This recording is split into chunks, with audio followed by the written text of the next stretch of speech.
Hi everybody, hope you're all doing well. I'm up on the third floor of the Meadows today in the Huron Room Gallery. I want to share with you all the exhibition that we've had on view here.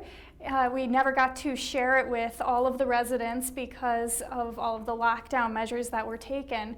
So I want to make sure that everybody who is not able to enter the Meadows right now gets a chance to see this beautiful artwork. So on display we have pieces of work done by Glacier Hills residents, and this was selected by a jury of Ann Arbor art experts that came together and reviewed all of the submissions and picked out a beautiful selection to put up on the walls here. And this is actually the first of two exhibitions. So following this one, we're going to put up a second selection of resident artwork. And I'm excited to share that with you as soon as we get it up on the walls. So the first piece that I wanted to talk to you all about today is this right here. This was done by Ann Holmes of the Manor, and it's titled Bosch Triptych. So Ann Holmes has a doctorate in art education, and she's been exhibiting her work since the 1960s and clearly continues to do so today. So she's been a longtime educator in higher education in the arts, and this piece is an example of her style. She likes to emulate the old master painters and kind of give her own spin on some classic subjects and images. So this is based off of Bosch's Garden of Earthly Delights, which was painted around 1500. And it incorporates various different Bosch paintings. The main inspiration is the Garden of Earthly Delights, but it brings in a few different images from his works. And Anne added her own interpretation to it, and this is the beautiful result, done in oils.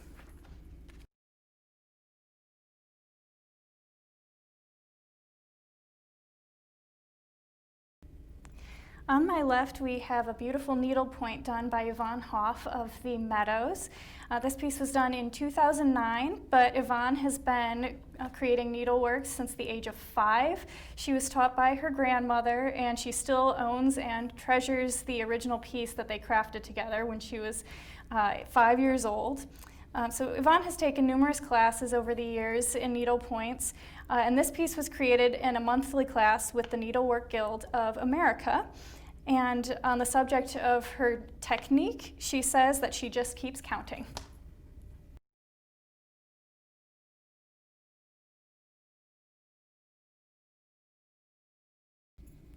This photograph here was taken by Bill Brem of the Meadows. We actually have 2 photographs by Bill in this exhibition, so I'll show you the second in just a moment here. So Bill's been making photographs since he was given his first camera around 80 years ago, and he has no formal training. All of his photography is the result of experimentation and self-teaching. He exclusively works in film photography, and all visual effects in the images were created at the time of exposure by using special lenses. This one, for example, was done with a soft focus lens. And Bill says that to him, film offers a virtually unlimited resource. He prefers micro views, so the blossoms in this image are less than 1.5 inches high.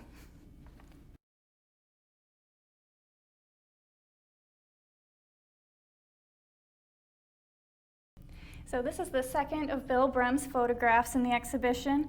This photograph is actually of an azalea blossom, and so it's extremely zoomed in, and you can see here the pistil and stamen, and so this large soft focused image is actually a very small blossom.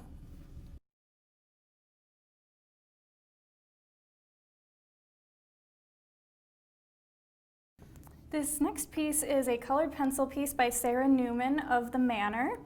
And so Sara Newman began working with colored pencil following her retirement in 1996. And so she's taken several courses at the Ann Arbor Art Center. She usually works from photographs that she's taken, as colored pencil work requires hours to complete.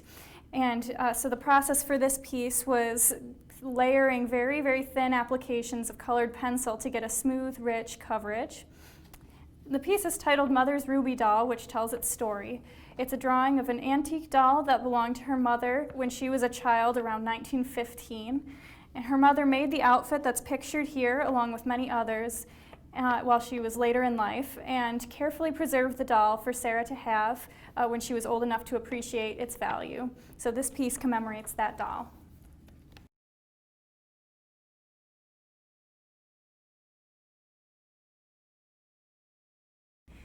This needlepoint was created by Dee Brem of the Meadows. So Dee has been practicing needlepoint for as long as she can remember, but she has no formal training, is entirely self-taught. When she purchased the materials for this particular piece, the staff at the store looked at her design and challenged her to complete it in 1 year, and she successfully did that.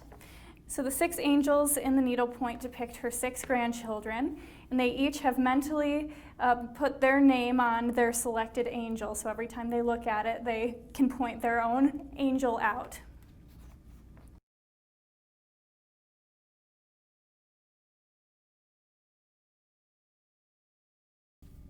This next piece was done by Lee Hibbs of the Meadows. So Lee has been a lover of art her whole life and has been selling her artwork since 1974. She's taken a variety of classes in school and with professional artists, and watercolor is her preferred medium. This piece was made at a live modeling session, so she and a few other artists pooled their money to hire 2 live models to sit for them. And so this piece is a multimedia piece. So the original drawing was done in Conte crayon, and that's the orange, white, and green bits that you see in the piece.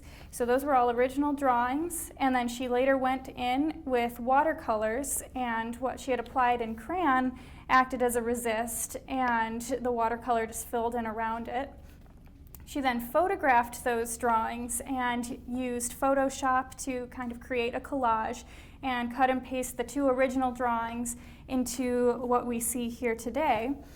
So the piece is titled Shades of Jealousy, and shades in this instance refers both to the lighter and darker shades in the piece, and also shades also refers to ghosts. And so she looks at the behavior of the 2 models, and she saw a lot of innocence in the younger model and perhaps a flicker of jealousy in the older model, and she took her title from that.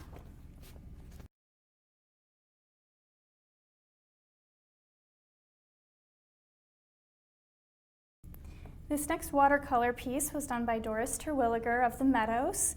So Doris has been practicing art since 1996 and has taken courses in drawing, portraiture, and watercolor painting, with watercolor being her favorite. So this particular watercolor painting depicts a beach along Lake Michigan, a very familiar and nostalgic site for most native Michiganders.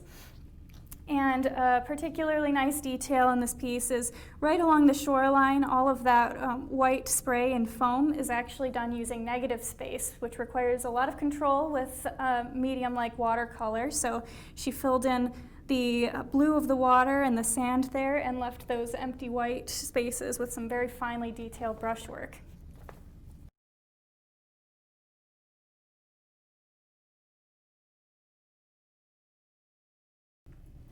This wooden bowl was created by Ray Ruskin of the Villas.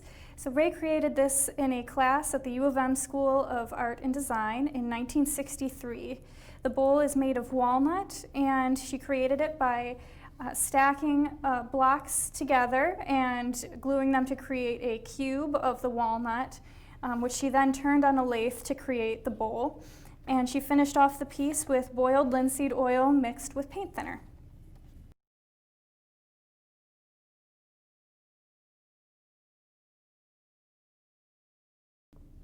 This watercolor piece was done by Isla Majeski of the Meadows. Isla's been making art for about 15 years now and has no formal training. She prefers to work in watercolors, and this piece was painted in memory of her father, whose flower garden was always a place of beauty.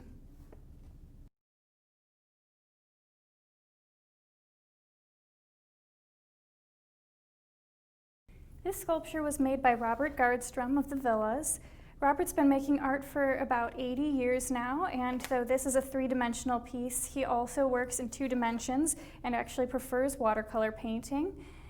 The piece is made from red clay, which was baked in the kitchen oven and coated with acrylic paint to simulate stone. It's titled Viking Warrior, affectionately nicknamed Canute, And he titled it as such because he, as the child of Swedish immigrants, felt a strong interest in the Vikings and their adventures. And the sculptured head was made while he still assumed he was a purebred Viking warrior. A DNA test has since proven otherwise.